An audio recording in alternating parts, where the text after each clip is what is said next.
ਸਲਾਮ ਆਦਾਬ ਤੇ ਸਤਿ ਸ਼੍ਰੀ ਅਕਾਲ। ਤੁਸੀਂ ਜੁੜੇ ਹੋਏ ਹੋ ਪੰਜਾਬੀ ਰੇਡੀਓ ਯੂਐਸਏ ਦੇ ਨਾਲ। ਪੰਜਾਬੀ ਰੇਡੀਓ ਯੂਐਸਏ ਦੇ ਨੈਸ਼ਨਲ ਅਤੇ ਇੰਟਰਨੈਸ਼ਨਲ ਰੇਡੀਓ ਨੈਟਵਰਕ ਦੇ ਨਾਲ ਸਾਡੇ ਸਭ ਡਿਜੀਟਲ ਪਲੇਟਫਾਰਮ ਜਿਨ੍ਹਾਂ 'ਚ ਫੇਸਬੁੱਕ, ਯੂਟਿਊਬ, ਇੰਸਟਾਗ੍ਰਾਮ ਅਤੇ ਟਿਕਟੌਕ ਤੇ ਸਭ ਵੇਖਣ ਅਤੇ ਸੁਣਨ ਵਾਲਿਆਂ ਨੂੰ ਅਪਡੇਟ ਪਾਕਿਸਤਾਨ 'ਚ ਜੀ ਆਇਆਂ ਨੂੰ ਆਖਦੇ ਹਾਂ। ਮੈਂ ਹਾਂ ਆਪ ਸਭ ਦੇ ਨਾਲ ਮੌਜੂਦ ਪਰਵੀਨ ਮਸੂਦ ਤੇ ਮੇਰੇ ਨਾਲ ਸਾਥ ਦੇਣ ਲਈ ਮੌਜੂਦ ਹੈ ਮਸੂਦ ਮਲਿਕ। ਮਸੂਦ ਜੀ ਆਇਆਂ ਜੀ। ਬਹੁਤ ਧੰਨਵਾਦ ਤੁਹਾਡਾ ਪ੍ਰਵੀਨ ਜੀ, ਔਰ ਮੇਰੇ ਵੱਲੋਂ ਵੀ ਸਭ ਦਰਸ਼ਕਾਂ ਨੂੰ, ਸਭ ਸਰੋਤਿਆਂ ਨੂੰ ਅੱਜ ਦੇ ਅਪਡੇਟ ਪਾਕਿਸਤਾਨ 'ਚ ਜੀ ਆਇਆਂ ਨੂੰ। ਦੋਵੇਂ ਹੱਥ ਜੋੜ ਕੇ ਸਲਾਮ ਆਦਾਬ ਸਤਿ ਸ੍ਰੀ ਅਕਾਲ। ਅੱਜ ਅਮਰੀਕਾ ਦੇ ਵਿੱਚ ਸਾਲ ਦਾ ਆਖਰੀ ਦਿਨ ਯਾਨੀ 31 ਦਸੰਬਰ ਸਾਲ 2025 ਦਾ ਦਿਨ ਡੁੱਬ ਚੁੱਕਿਆ ਹੈ ਔਰ ਪਾਕਿਸਤਾਨ 'ਚ ਨਵਾਂ ਸਾਲ ਚੜ ਚੁੱਕਿਆ ਹੈ। ਜੀ ਹਾਂ, ਅੱਜ ਉੱਤੇ ਹੈ 1 ਜਨਵਰੀ ਸਾਲ 2026 ਔਰ ਪਾਕਿਸਤਾਨ ਦੇ ਨਾਲ ਜੁੜੀਆਂ ਇਹਨਾਂ ਖਬਰਾਂ ਦੇ ਇਸ ਬੁਲਟਨ 'ਚ ਆਪ ਸਭ ਨੂੰ ਨਾ ਸਿਰਫ ਜੀ ਆਇਆਂ ਨੂੰ ਕਹਿੰਦੇ ਆ, ਬਲਕਿ ਸਾਡੇ ਸਾਰੇ ਦਰਸ਼ਕਾਂ ਨੂੰ, ਸਰੋਤਿਆਂ ਨੂੰ ਨਵੇਂ ਸਾਲ ਦੀਆਂ ਬਹੁਤ-ਬਹੁਤ ਵਧਾਈਆਂ ਨੇ ਜਿਹੜੀਆਂ ਉਹ ਵੀ ਦਿੰਦੇ ਹਾਂ। ਪਾਕਿਸਤਾਨ ਦੇ ਨਾਲ ਜੁੜੀਆਂ ਇਹ ਖਬਰਾਂ ਨੇ ਜਿਹੜੀਆਂ ਇਹ ਹਫਤੇ 'ਚ 5 ਦਿਨ ਮੰਡੇ ਟੂ ਫਰਾਈਡੇ ਅਸੀਂ ਤੁਹਾਡੇ ਵਾਸਤੇ ਪੇਸ਼ ਕਰਨੇ ਆ। ਇਹਨਾਂ ਖਬਰਾਂ ਨੂੰ ਜੇ ਤੁਸੀਂ ਸਪਾਂਸਰ ਕਰਨਾ ਹੋਵੇ ਤਾਂ ਸਾਡਾ ਟੈਲੀਫੋਨ ਨੰਬਰ ਹੈ ਜੀ 408 272 5200 4082725200। ਮਸੂਦ ਬਾਦ ਨੇ ਖਬਰਾਂ ਹਲੇ ਪਾਕਿਸਤਾਨ ਦਾ ਆਖਣਾ ਹੈ ਕਿ ਯਮਨ 'ਚ ਕਿਸੇ ਇੱਕ ਅਫਰੀਕ ਦੀ ਹਮਾਇਤ ਵਾਲੀ ਗੱਲ ਨੂੰ ਅਸੀਂ ਸਪੋਰਟ ਬਿਲਕੁਲ ਨਹੀਂ ਕਰਦੇ ਤੇ ਨਾਲ ਹੀ ਉਹਨਾਂ ਸਾਊਦੀ ਅਰਬ ਦੇ ਨਾਲ ਏਕਤਾ ਦਾ ਇਜ਼ਹਾਰ ਕੀਤਾ ਹੈ। ਕੀ ਜਾਣਕਾਰੀ ਮੈਂ ਦੇਣਾ ਇਹਦੀ ਜਾਣਕਾਰੀ ਜੀ। ਬੰਦੇ ਦਾ ਤੇ ਪਾਕਿਸਤਾਨ ਕਰਜ਼ਾਈ ਹੈ। ਸਾਊਦੀ ਅਰਬ ਆ ਜਿਹੜਾ ਅੱਜ ਉਹ ਆਪਣੀ ਇਨਵੈਸਟਮੈਂਟ, ਆਪਣੇ ਕਰਜ਼ੇ ਵਾਪਸ ਮੰਗ ਲਏ, ਆਪਣੇ ਤੇਲ ਦੀਆਂ ਜਿਹੜੀਆਂ ਬੰਦਿਸ਼ਾਂ ਪਾਕਿਸਤਾਨ ਤੇ ਲਾ ਦੇਵੇ ਤੇ ਮੂੰਹ ਪਰਨੇ ਪਾਕਿਸਤਾਨ ਨੇ ਡਿੱਗਣਾ ਹੈ। ਸੇਮ UAE ਵਾਲਾ ਮਾਮਲਾ ਹੈ ਜਿਹੜਾ ਉਹ ਆ। ਹੁਣ UAE ਦੇ ਪ੍ਰਧਾਨ ਨੇ ਜਿਹੜੇ ਉਹ ਵੀ ਪਾਕਿਸਤਾਨ ਦਾ ਫੇਰਾ ਲਾ ਗਏ ਨੇ। ਪਾਕਿਸਤਾਨੀ ਪ੍ਰਾਈਮ ਮਿਨਿਸਟਰ ਦੀਆਂ ਵੀ ਮੁਲਾਕਾਤਾਂ ਹੋਈਆਂ ਨੇ ਔਰ ਯਮਨ ਦੇ ਮਾਮਲੇ ਦੇ ਉੱਤੇ ਗੱਲਬਾਤ ਹੋਈ ਹੈ। ਪਹਿਲਾਂ ਤਾਂ ਸਾਨੂੰ ਸਮਝਣਾ ਪਏਗਾ ਕਿ ਯਮਨ ਦਾ ਮਾਮਲਾ ਹੈ ਕਿ ਜਿਹਨੇ ਸਾਊਦੀ ਅਰਬ ਨੂੰ ਔਰ ਯੂਨਾਈਟਿਡ ਅਰਬ ਐਮਿਰੇਟਸ ਨੂੰ ਆਮਣੇ ਸਾਹਮਣੇ ਲਿਆ ਕੇ ਖੜਿਆਂ ਕਰ ਦਿੱਤਾ ਔਰ ਦੋਵੇਂ ਇੱਕ ਦੂਜੇ ਨੂੰ ਵੈਰੀ ਸਮਝਣ ਡੇ ਨੇ। ਅਸਲ ਦੇ ਵਿੱਚ ਇਹ ਦੋਵੇਂ ਯਮਨ ਦੇ ਅੰਦਰ ਕਹਿ ਲਵੋ ਕਿ ਅਮਨ ਵਾਸਤੇ, ਪੀਸ ਵਾਸਤੇ ਇਤਿਹਾਦੀ ਸਨ। ਹੋਇਆ ਇਹ ਕਿ UAE ਨੇ ਜ਼ਰਾ ਪਿਛਲੇ ਰਾਹ ਥਾਣੀ ਹੋਰ ਗਰੁੱਪਾਂ ਨੂੰ, ਇਹੋ ਜਿਹਿਆਂ ਨੂੰ ਸਪੋਰਟ ਕਰਨਾ ਸ਼ੁਰੂ ਕਰ ਦਿੱਤਾ ਜੋ ਸਾਊਦੀ ਅਰਬ ਨੂੰ ਨਹੀਂ ਪੁੱਗਿਆ। ਫਿਰ ਸਾਊਦੀ ਅਰਬ ਵੱਲੋਂ ਹਮਲਾ ਕਰਕੇ ਉੱਥੇ ਇਸਲੇ ਨੂੰ ਤਬਾਹ ਕਰਨ ਦਾ ਆਖਿਆ ਗਿਆ। ਫਿਰ ਉਸ ਤੋਂ ਬਾਅਦ ਯਮਨ ਨੇ ਕਿਹਾ ਕਿ UAE ਤੋਂ ਨਿਕਲ ਜਾਵੇ। ਫਿਰ ਸਾਊਦੀ ਅਰਬ ਨੇ ਬਿਆਨ ਦੇ ਦਿੱਤਾ ਕਿ ਅਸੀਂ UAE ਹੈ ਜਿਹੜੇ ਉਹਦੇ ਇਹੋ ਜਿਹੇ ਕਿਸੇ ਮਾਮਲੇ ਦੀ ਹਮਾਇਤ ਨਹੀਂ ਕਰਾਂਗੇ। ਫਿਰ UAE ਨੇ ਆਪਣੀ ਫੌਜ ਵੀ ਨਾ ਸਿਰਫ ਵਾਪਸ ਸੱਦੀ ਬਲਕਿ ਇਹ ਆਖਿਆ ਕਿ ਸਾਨੂੰ ਸਾਊਦੀ ਅਰਬ ਦੇ ਇਸ ਰਵੱਈਏ, ਇਸ ਸਲੂਕ ਦੇ ਉੱਤੇ ਅਫਸੋਸ ਹੋਇਆ ਹੈ। ਇਹ ਹੈ ਦੋਹਾਂ ਦੀ ਲੜਾਈ। ਹੁਣ ਪਾਕਿਸਤਾਨ ਉਧਰੋਂ ਕਹਿਣ ਡਿਆ ਹੈ ਕਿ ਜੀ ਅਸੀਂ ਯਮਨ ਦੇ ਮਾਮਲੇ ਦੇ ਵਿੱਚ UAE ਦੇ ਨਾਲ ਆ। ਇਹ ਕੱਲ ਤੱਕ ਦਾ ਬਿਆਨ ਸੀ। ਅੱਜ ਕਿਹਾ ਜਾ ਰਿਹਾ ਕਿ ਅਸੀਂ ਸਾਊਦੀ ਅਰਬ ਦੀ ਸਲਾਮਤੀ ਦੇ ਵਾਸਤੇ ਜਾਨ ਦੇ ਦੇਵਾਂਗੇ, ਲਹੂ ਦੀਆਂ ਨਹਿਰਾਂ ਵਗਾ ਦੇਵਾਂਗੇ, ਉਧਰ ਹਰਫ ਨਹੀਂ ਆਉਣ ਦੇਵਾਂਗੇ। ਮਤਲਬ ਆਦਾ ਖੁਸਰਮ ਆਦਾ ਸਨਾਨਮ ਜਿਹਾ ਬਿਆਨ ਆ ਕਿ ਇੱਕ ਦੇ ਨਾਲ ਤੇ ਖਲੋਵੋ। ਰੋਲਾ ਇਹ ਹੈ ਕਿ ਜਿਹੜੀ ਸਾਊਦੀ ਅਰਬ ਦੀ ਇਸਲਾਮਿਕ ਫੋਰਸ ਆ ਉਹਦੀ ਪ੍ਰਧਾਨਗੀ ਹੈ ਜਿਹੜੀ, ਔਰ ਰਹੀਲ ਸ਼ਰੀਫ ਹੋਣੇ ਰਿਟਾਇਰਡ ਨੇ ਜਿਹੜੇ, ਉਹ ਨੇ ਪਾਕਿਸਤਾਨੀ ਪਾਰਲੀਮੈਂਟ ਨੇ ਉਦੋਂ ਬਦਲਾ ਕਰਕੇ ਤੇ ਇਹ ਪ੍ਰਧਾਨਗੀ ਹੈ ਜਿਹੜੀ ਉਹਦੇ ਵਾਸਤੇ ਕਾਨੂੰਨ ਤੱਕ, ਅਸੂਲ ਤੱਕ, ਜ਼ਾਬਤੇ ਤੱਕ ਬਦਲ ਕੇ ਰੱਖ ਦਿੱਤੇ ਸਨ।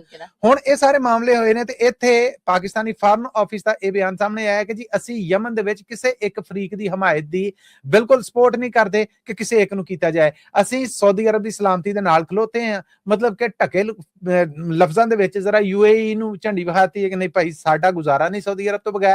ਉਹ ਘਰ 'ਚ ਦੋ ਭਰਾ ਲੜ ਪੈਂਦੇ ਨੇ ਨਾ, ਤੇ ਇੱਕ ਜਿਹੜਾ ਨਿੱਕਾ ਹੁੰਦਾ ਆ ਉਹ ਇੱਕ ਕੋਲ ਜਾ ਕੇ ਕਹਿੰਦਾ ਕਿ ਉਹ ਮੈਂ ਫਿਰ ਚੱਲਾ ਸਾ ਸ਼ਹਿਰ ਤੇ ਉਹ ਕਿਰਾਇਆ ਥੋੜਾ ਜਿਹਾ ਚਾਹੀਦਾ, ਉਹ ਦੇ ਦਿੰਦੇ ਨੇ।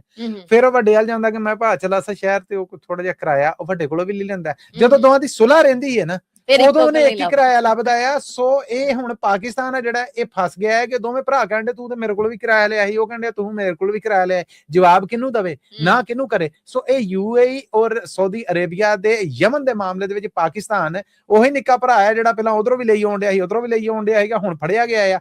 ਹੁਣ UAE ਨੂੰ ਅਸਲ 'ਚ ਇਹਨਾਂ ਬਿਆਨਾਂ ਦੇ ਰਾਹੀਂ ਇਹਨਾਂ ਨੇ ਝੰਡੀ ਵਿਖਾਤੀ ਹੈ ਜਿੰਨੇ ਪਹਿਲਾਂ ਹੀ ਪਤਾ ਨਹੀਂ ਕਿੰਨੇ ਸਾਲਾਂ ਤੋਂ ਜਾਂ ਮਹੀਨਿਆਂ ਤੋਂ ਪਾਕਿਸਤਾਨੀ ਵੀਜ਼ਿਆਂ ਦੇ ਉੱਤੇ ਗੈਰ ਐਲਾਨੀਆ ਪਾਬੰਦੀ ਲਾਈ ਹੋਈ ਹੈ। ਸੋ ਇਸ ਜਵਾਬ ਦਾ ਹੁਣ ਆਉਣ ਵਾਲੇ ਵਕਤ 'ਚ ਕੀ ਰਿਐਕਸ਼ਨ ਨਿਕਲਦਾ ਆ ਇਹਦੇ ਬਾਅਦ 'ਚ ਪਤਾ ਲੱਗੇਗਾ। ਪਰ ਹਜੇ ਤੱਕ ਪਾਕਿਸਤਾਨ ਦੋ ਟੋਕ ਲਫ਼ਜ਼ਾਂ 'ਚ ਸਾਊਦੀ ਅਰਬ ਦੇ ਨਾਲ ਖਲੋ ਗਿਆ ਜੀ। ਸਪੀਕਰ ਨੈਸ਼ਨਲ ਅਸੈਂਬਲੀ ਅਯਾਜ਼ ਸਾਦਿਕ ਤੇ ਭਾਰਤੀ ਜੈ ਸ਼ੰਕਰ ਦੀ ਬੰਗਲਾਦੇਸ਼ 'ਚ ਮੁਲਾਕਾਤ ਹੋਈ ਹੈ ਜਿਹਦੇ ਅੱਜ ਕੱਲ ਬੜੇ ਚਰਚੇ ਨੇ। ਤੁਹਾਡੇ ਕੋਲ ਕੀ ਜਾਣਕਾਰੀ? ਜੀ ਜਾਣਕਾਰੀ ਇਹ ਹੈ ਕਿ ਖਾਲਦਾ ਜ਼ਿਆ ਜਿਹੜੀਆਂ ਪ੍ਰਾਈਮ ਮਿਨਿਸਟਰ ਰਹਿ ਚੁੱਕੀਆਂ ਬੰਗਲਾਦੇਸ਼ ਦੀਆਂ, ਉਹਨਾਂ ਦਾ ਜਗ ਚਲਾਣਾ ਹੋ ਗਿਆ। ਉਹਨਾਂ ਦੇ ਘਰ ਸੋਗ ਸਤਰਾਂ ਵਾਸਤੇ ਜਾਂ ਫਿਰ ਜਿਹਨੂੰ ਕਹਿੰਦੇ ਨੇ ਕਿ ਆਖਰੀ ਰਸਮਾਂ ਨੇ ਜਿਹੜੀਆਂ ਕਫਨਾਉਣ ਦੀਆਂ, ਉਹ ਤੇ ਦੁਨੀਆ ਭਰ ਦੇ ਹੁਕਮਰਾਨ ਨੇ ਜਿਹੜੇ ਗਵਾਂਢੀ ਮੁਲਕਾਂ ਦੇ ਉਹ ਵੀ ਆਪਣੇ ਉੱਥੇ ਹੀ ਪਾਕਿਸਤਾਨੀ ਨੈਸ਼ਨਲ ਅਸੈਂਬਲੀ ਦੇ ਸਪੀਕਰ ਅਯਾਜ਼ ਸਾਦਿਕ ਹੋਣੇ ਬੰਗਲਾਦੇਸ਼ 'ਚ ਸਨ।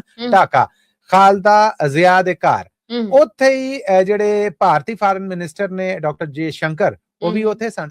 ਸੋ ਉੱਥੇ ਆਮਣਾ ਸਾਹਮਣਾ ਹੋਇਆ। ਇਸ ਗੱਲ ਨੂੰ ਪਾਕਿਸਤਾਨ ਦੇ ਵਿੱਚ ਬਹੁਤਾ ਇਹ ਸਲਾਹਨਾ ਦਿੱਤੀ ਜਾ ਰਹੀ ਹੈ ਕਿ ਜੇ ਸ਼ੰਕਰ ਹੁਣੇ ਆਪ ਤੁਰ ਕੇ ਆਏ। ਉਹਨਾਂ ਨੇ ਇਜਾਜ਼ ਸਾਦਿਕ ਹੋਣਾ ਦੇ ਨਾਲ ਨਾ ਸਿਰਫ ਸ਼ੇਕ ਹੈਂਡ ਕੀਤਾ, ਹੱਥ ਮਿਲਾਇਆ, ਬਲਕਿ ਆਖਿਆ ਕਿ ਜੀ ਮੈਂ ਤੁਹਾਨੂੰ ਜਾਣਨਾ ਔਰ ਪਛਾਣਨਾ ਵੀ ਆ, ਆਪਣਾ ਵੀ ਤਾਰਫ ਕਰਾਇਆ ਕਿ ਜੀ ਮੈਂ ਜੇ ਸ਼ੰਕਰ ਆ। ਐਡੀ ਤੇ ਗੱਲ ਨਹੀਂ ਕਿ ਇਜਾਜ਼ ਸਾਦਿਕ ਨੂੰ ਨਹੀਂ ਪਤਾ ਹੋਣਾ, ਪਤਾ ਉਹਨਾਂ ਨੂੰ ਵੀ ਹੋਣਾ ਆ। ਸੋ ਇਹ ਇੱਕ ਮੁਲਾਕਾਤ ਹੈ ਜਿਹੜੀ ਇਹ ਪਹਿਲਗਾਮ ਹਮਲੇ ਤੋਂ ਬਾਅਦ, ਉਹਦਾ ਤੇ ਪਹਿਲਾਂ ਵੀ ਕੋਈ ਆਈਡੀਅਲ ਹਾਲਾਤ ਪਾਕਿਸਤਾਨ ਔਰ ਭਾਰਤ ਦੇ ਨਹੀਂ ਸਨ। ਹੁਣ ਤੇ ਬਿਲਕੁਲ ਜਿਹਨੂੰ ਕਹਿੰਦੇ ਕੰਕਰੀਟ ਦੀਆਂ ਕੰਧਾਂ ਹੀ ਖੜੀਆਂ ਕਰਤੀਆਂ ਕਿ ਹਵਾ ਵੀ ਨਾ ਲੰਘੇ। ਉਹਦੇ 'ਚ ਇੱਕ ਗਰਮਜੋਸ਼ੀ ਦੇ ਤੌਰ ਤੇ ਜਾਂ ਉਹਦੇ ਤੌਰ ਤੇ ਵੇਖਿਆ ਜਾ ਰਿਹਾ। ਕਹਿੰਦੇ ਨੇ ਕਿ ਖੈਰ ਸਗਾਲੀ ਜੁਮਲੇ ਨੇ ਜਿਹੜੇ ਜਾਂ ਗੱਲਬਾਤ ਹੈ ਜਿਹੜੀ ਉਹਦਾ ਵੀ ਤਬਾਦਲਾ ਹੋਇਆ, ਹਾਲ ਅਹਿਵਾਲ ਵੀ ਪੁੱਛਿਆ। ਸਾਡੇ ਵਰਗੇ ਬਹੁਤ ਸਾਰੇ ਲੋਕ ਜਿਹੜੇ ਪਾਕਿਸਤਾਨ ਔਰ ਭਾਰਤ ਵਾਲੇ ਪਾਸੇ ਵਸਦੇ ਨੇ, ਉਹ ਤੇ ਕਹਿੰਦੇ ਨੇ ਕਿ ਰੱਬਾ ਇਹ ਨਫ਼ਰਤ ਦੀ ਬਰਫ਼ ਜਿਹੜੀ ਹੈ ਕਿਤੇ ਖੁਰੇ, ਇਹ ਕਿਤੇ ਹਾਲ ਹਾਲਾਤ ਨੇ ਜਿਹੜੇ ਬਿਹਤਰ ਹੋਣ, ਸੁਧਾਰ ਵਾਲੇ ਪਾਸੇ ਆਉਣ। ਸੋ ਉਸ ਨਜ਼ਰ ਦੇ ਨਾਲ ਵੇਖਿਆ ਵੀ ਜਾ ਰਿਹਾ, ਸਲਾਹਣਾ ਵੀ ਕੀਤੀ ਜਾ ਰਹੀ। ਬਾਕੀ ਤੁਹਾਨੂੰ ਪਤਾ ਕਿ ਇਹੋ ਜਿਹਾ ਮਾਮਲਾ ਜਦੋਂ ਹੋਵੇ, ਦੋਵਾਂ ਮੁਲਕਾਂ ਦੀ ਲੜਾਈ ਹੋਵੇ ਜਾਂ ਕੋਈ ਇਹੋ ਜਿਹਾ ਖੈਰ ਸਗਾਲੀ ਕੰਮ ਹੋਵੇ, ਮੀਮਸ ਤੇ ਸੋਸ਼ਲ ਮੀਡੀਆ ਤੇ ਸਾਰੇ ਹੁੰਦੇ ਨੇ। ਉਹ ਕੋਈ ਕਹਿਣ ਡਿਆ ਸੋਸ਼ਲ ਮੀਡੀਆ ਤੇ ਇਹ ਨਾ ਹੁਣ ਟੀਮਾਂ ਨੂੰ ਵੀ ਗਰਾਊਂਡ 'ਚ ਹੱਥ ਮਿਲਾ ਲੈਣਾ ਚਾਹੀਦਾ ਆ। ਇੱਥੋਂ ਲੋਕਾਂ ਦੀਆਂ ਅੰਦਰ ਦੀਆਂ ਰੀਝਾਂ ਦਾ ਪਤਾ ਲੱਗਦਾ ਹੈ ਕਿ ਕੋਈ ਵੀ ਦੋਵੇਂ ਮੁਲਕਾਂ ਦੀ ਲੜਾਈ ਆਪਸ ਦਾ ਮਤੱਕਾ ਜਿਹੜਾ ਉਹਦਾ ਰੀਝਵੰਦ ਨਹੀਂ। ਲਹਿੰਦੇ ਪੰਜਾਬ ਦੀ ਸੀਐਮ ਦੇ ਉਹ ਫੰਡ ਜਿਹੜੇ ਉਹ ਆਪਣੀ ਮਰਜ਼ੀ ਨਾਲ ਵਰਤ ਸਕਦੀ ਹੈ, ਸੁਣਿਆ ਉਹਨਾਂ 'ਚ ਅੰਨ੍ਹੇਵਾਹ ਵਾਧਾ ਹੋ ਗਿਆ। ਅਸਲ ਦੇ ਵਿੱਚ ਜੀ ਇਹ 3 ਕਰੋੜ ਰੁਪਏ ਦੇ ਫੰਡ ਸਨ ਜਿਹੜੇ ਪ੍ਰਵੀਨ ਮੈਂ ਤੁਹਾਨੂੰ ਔਰ ਸੁਣਨ ਵਾਲਿਆਂ ਨੂੰ ਦੱਸਦਾ ਕਿ 1988 ਦੇ ਇਹ ਜ਼ਾਬਤੇ ਨੇ ਜਿਹੜੇ ਇਹਨੂੰ ਕਾਨੂੰਨੀ ਹਸੀਅਤ ਦਿੰਦੇ ਨੇ ਕਿ ਇਹ ਉਹ ਫੰਡ ਨੇ ਜਿਹੜੇ ਲਹਿੰਦੇ ਪੰਜਾਬ ਦਾ ਸੀਐਮ ਆ ਜਿਹੜਾ ਉਹ ਆਪਣੀ ਮਰਜ਼ੀ ਦੇ ਨਾਲ ਵਰਤ ਸਕਦਾ ਆ। ਸੋ ਇਹ 1.5 ਕਰੋੜ ਸਨ। 1.5 ਕਰੋੜ ਦੇ ਵਿੱਚ 2021-22 ਚ ਵਾਧਾ ਕੀਤਾ ਗਿਆ ਔਰ ਇਹਨਾਂ ਨੂੰ 3 ਕਰੋੜ ਕੀਤਾ ਗਿਆ, ਯਾਨੀ ਦੁੱਗਣੇ ਕਰ ਦਿੱਤੇ ਗਏ। ਅੱਛਾ, ਹੁਣ 24-25 ਦੇ ਵਿੱਚ ਇਹ ਜਿਹੜੇ ਫੰਡ ਨੇ ਇਹਨਾਂ ਨੂੰ 3 ਕਰੋੜ ਤੋਂ ਵਧਾ ਕੇ ਇਸ ਵੇਲੇ 15 ਕਰੋੜ ਕਰ ਦਿੱਤਾ ਗਿਆ।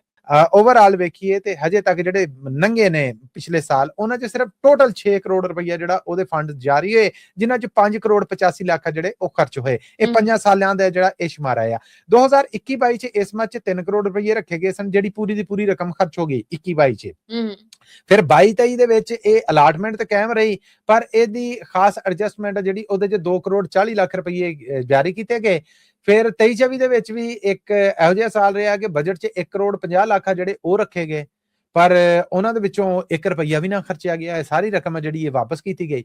ਹੁਣ 24-25 ਚ ਦੁਬਾਰਾ ਇਹਨੂੰ 3 ਕਰੋੜ ਰੁਪਈਆ ਕੀਤਾ ਗਿਆ ਔਰ ਇਹ ਸਾਰੀ ਦੀ ਸਾਰੀ ਰਕਮ ਹਜੇ ਤੱਕ ਖਰਚ ਹੋ ਗਈ ਹੈ। ਠੀਕ ਹੈ, ਹੁਣ 25-26 ਚ ਇਹਨੂੰ ਵਧਾ ਕੇ ਤੇ 15 ਕਰੋੜ ਕੀਤਾ ਗਿਆ ਆ। ਵੇਖੋ ਕੁਝ ਖਰਚ ਹੁੰਦਾ ਆ, ਬਚਦਾ ਆ, ਖਜ਼ਾਨੇ 'ਚ ਵਾਪਸ ਜਾਂਦੀ, ਕੀ ਬਣਦਾ। ਬਹਰਹਾਲ ਇਹ ਫੰਡ ਨੇ ਜਿਹੜੇ ਇਹਨਾਂ ਨੂੰ ਲੀਗਲੀ 1.5 ਕਰੋੜ ਤੋਂ 3 ਕਰੋੜ ਹੋਏ, 3 ਕਰੋੜ ਤੋਂ ਇਕੱਠੇ 15 ਕਰੋੜ ਕਰ ਦਿੱਤਾ ਗਿਆ, ਯਾਨੀ 5 ਗੁਣਾ ਵਧਾਇਆ ਗਿਆ ਜੀ। ਨਾਦਰਾ ਦੇ ਮਹਿਕਮੇ ਨੇ ਬਾਇਓਮੈਟ੍ਰਿਕ ਕਾਨੂੰਨ 'ਚ ਕੁਝ ਬਦਲਾਅ ਕੀਤਾ ਹੈ, ਜਿਹਦੇ ਤੋਂ ਮਗਰੋਂ ਅੱਖਾਂ ਤੇ ਮੁੱਖ ਦੀ ਸਕੈਨਿੰਗ ਨੂੰ ਕਾਨੂੰਨੀ ਸ਼ਨਾਖਤ ਦਾ ਦਰਜਾ ਦੇ ਦਿੱਤਾ ਗਿਆ। ਜੀ ਬਿਲਕੁਲ, ਪਹਿਲਾਂ ਉਂਗਲਾਂ ਸਨ ਉਹਨਾਂ ਦੀ ਹੁੰਦੀ ਸੀਗੀ, ਖਾਸ ਕਰ ਪਾਕਿਸਤਾਨ ਤੋਂ ਬਾਹਰ ਵਾਸਤੇ ਲੋਕ ਨੇ ਜਿਹੜੇ, ਉਹਨਾਂ ਵਿਚਾਰਿਆਂ ਨੂੰ ਆਪਣੇ ਅਕਾਊਂਟ, ਥਾਣੇ, ਕਚਹਿਰੀ, ਕਿਸੇ ਕਿਸਮ ਦੀ ਬਾਇਓਮੈਟ੍ਰਿਕ ਕਰਨੀ ਹੁੰਦੀ ਸੀਗੀ। ਉਹ ਬਹੁਤ ਮੁਸ਼ਕਲ ਔਰ ਔਖਲ ਹੈ ਜਿਹੜੀ ਉਹ ਆਉਂਦੀ ਸੀਗੀ। ਉਂਗਲਾਂ ਦੇ ਨਿਸ਼ਾਨ ਜਿਹੜੇ ਉਹ ਕਈ ਵਾਰ ਘੱਟ ਜਾਂਦੇ ਨੇ, ਕੰਮਕਾਰ ਕਰਦੇ ਆ, ਮੁਸ਼ੱਕਤ ਕਰਦੇ ਆ, ਜਾਂ ਉਮਰ ਦੇ ਨਾਲ ਨਾਲ ਕੋਈ ਫਰਕ ਆਉਂਦਾ ਹੈ, ਉਹ ਦਿੱਕਤ ਹੋ ਰਹੀ ਸੀਗੀ।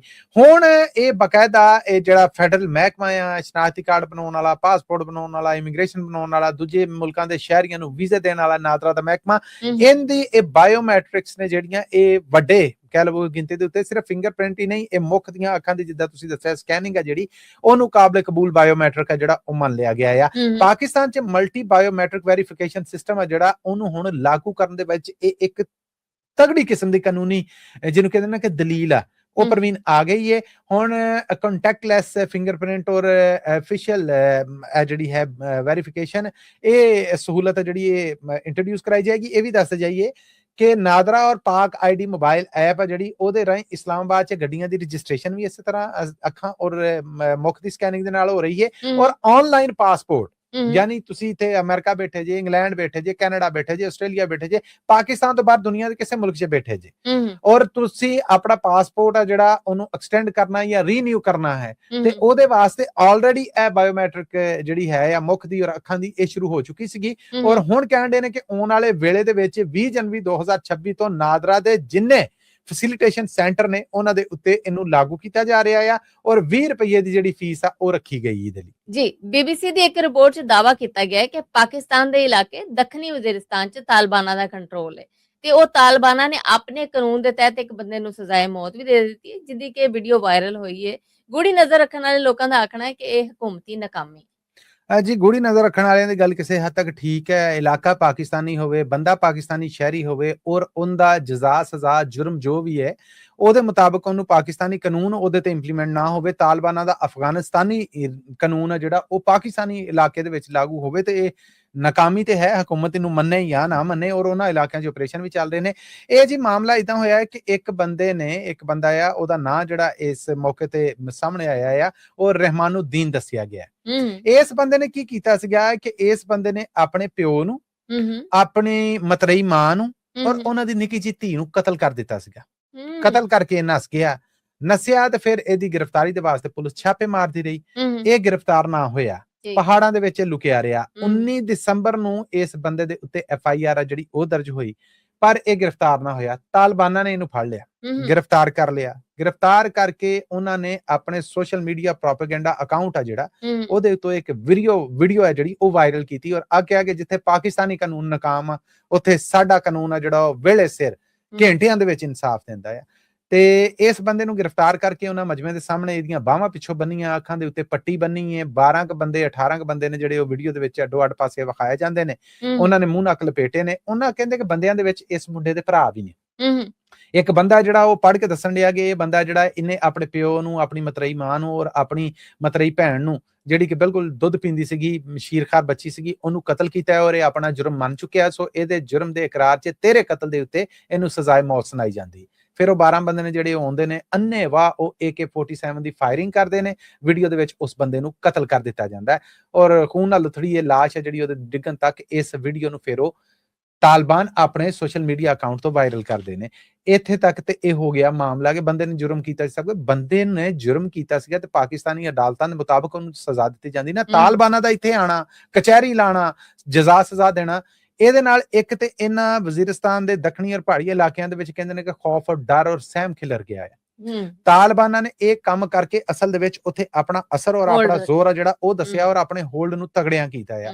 ਹੁਣ ਵੇਖਾ ਵੇਖੀ ਇਹ ਕਬਾਇਲੀ ਟ੍ਰਾਈਬਲਸ ਏਰੀਆ ਨੇ, ਲੋਕਾਂ ਦਾ ਸਰਕਾਰੀ ਰੇਟ ਤੋਂ ਇਤਬਾਰ ਉੱਠ ਜਾਣਾ ਆ। ਉੱਥੇ ਜਦੋਂ ਤਾਲਿਬਾਨ ਇਦਾਂ ਦਾ ਕੰਮ ਕਰਨਗੇ ਤੇ ਲੋਕ ਆਪਣੀ ਸਰਕਾਰ ਨੂੰ, ਆਪਣੇ ਇਲਾਕੇ ਨੂੰ, ਆਪਣੇ ਕਾਨੂੰਨ ਨੂੰ ਇਹਦੇ ਮੁਨਕਰ ਹੋ ਜਾਣਗੇ ਔਰ ਇਹਨਾਂ ਵਾਲੇ ਪਾਸੇ ਜਾਣਗੇ। ਇਹੋ ਹੀ ਟ੍ਰਾਈਬਲਸ ਦੀ ਰਵਾਇਤ ਰਹੀ ਹੈ ਤੇ ਇਹ ਤਾਲਿਬਾਨਾਂ ਨੇ ਕਹਿ ਲਵੋ ਕਿ ਆਪਣਾ ਜ਼ਰਾ ਉੱਥੇ ਪੈਰ ਪਸਾਰਨ ਦੀ ਕੋਸ਼ਿਸ਼ ਕੀਤੀ ਹੈ ਔਰ ਸਰਕਾਰੀ ਮਾਮਲਾਤ ਨੇ ਜਿਹੜੇ, ਸਰਕਾਰੀ ਇਖਤਿਆਰ ਨੇ ਜਿਹੜੇ, ਹਕੂਮਤੀ ਰਿਟ ਹੈ ਜਿਹੜੀ, ਉਹਦਾ ਸਫਾਇਆ ਕੀਤਾ ਆ। ਇਹ ਮਹਿਜ਼ ਇੱਕ ਸਜ਼ਾਏ ਮੌਤ ਨਹੀਂ ਹੈ, ਉਹਨਾਂ ਨੇ ਆਪਣਾ ਹੋਲਡ ਦੱਸਿਆ ਹੈ ਜਿਹਨੂੰ ਸਰਕਾਰ ਰੋਕਣ 'ਚ ਨਾਕਾਮ ਰਹੀ। ਜੀ ਮਸੂਦ, ਇਹਦੇ ਨਾਲ ਹੀ ਅਸੀਂ ਆਪਣੇ ਸਰੋਤਿਆਂ ਕੋਲ ਲੈਣੀ ਇਜਾਜ਼ਤ, ਪਰ ਜਾਣ ਤੋਂ ਪਹਿਲੇ ਇਹ ਗੱਲ ਜਿਹੜੀ ਸੀ ਹਰ ਵਾਰ ਕਰੀ ਗਈ। ਇਹ ਖਬਰਾਂ ਤੁਹਾਡੇ ਵਾਸਤੇ ਪੰਜਾਬੀ ਰੇਡੀਓ USA ਦੇ ਨੈਸ਼ਨਲ ਇੰਟਰਨੈਸ਼ਨਲ ਰੇਡੀਓ ਨੈਟਵਰਕ ਤੇ ਪੇਸ਼ ਕੀਤੀਆਂ ਜਾਂਦੀਆਂ। ਹਫ਼ਤੇ 'ਚ 5 ਦਿਨ ਇਹ ਖਬਰਾਂ ਅਸੀਂ ਮੰਡੇ ਟੂ ਫਰਾਈਡੇ ਤੁਹਾਡੇ ਲਈ ਲੈ ਕੇ ਆਉਂਦੇ ਹਾਂ। ਜੇ ਇਹਨਾਂ ਖਬਰਾਂ ਨੂੰ ਸਪਾਂਸਰ ਕਰਨਾ ਹੋਵੇ ਤਾਂ ਸਾਡਾ ਟੈਲੀਫੋਨ ਨੰਬਰ ਹੈ 408-272-5200। ਔਰ ਇੱਕ ਵਾਰ ਫਿਰ ਜਾਂਦੇ ਸਾਡੇ ਵੱਲੋਂ ਅੱਜ ਸਾਲ 2025 ਦੇ ਇਸ ਆਖਰੀ ਅਪਡੇਟ ਪਾਕਿਸਤਾਨ ਚੋਂ ਇਜਾਜ਼ਤ ਚਾਹਾਂਗੇ। ਸਾਰੀ ਦੁਨੀਆ ਦੇ ਵਿੱਚ ਵਾਸਤੇ ਦੇਖਣ ਵਾਲੇ ਸਭ ਸਰੋਤਿਆਂ ਨੂੰ ਮੇਰੇ ਵੱਲੋਂ ਔਰ ਪ੍ਰਵੀਨ ਵੱਲੋਂ ਨਵੇਂ ਸਾਲ 2026 ਦੀਆਂ ਵੀ ਬਹੁਤ ਬਹੁਤ ਵਧਾਈਆਂ। ਅੱਜ ਦੀ ਇੰਨਾ ਜੀ, ਸਾਨੂੰ ਦਿਓ ਇਜਾਜ਼ਤ। ਅਗਲੇ ਅਪਡੇਟ ਪਾਕਿਸਤਾਨ ਤੱਕ ਲਈ ਮੇਰਾ ਤੁਹਾਡਾ ਸਾਡਾ ਸਾਰਿਆਂ ਦਾ ਰੱਬ ਰਾਖਾ।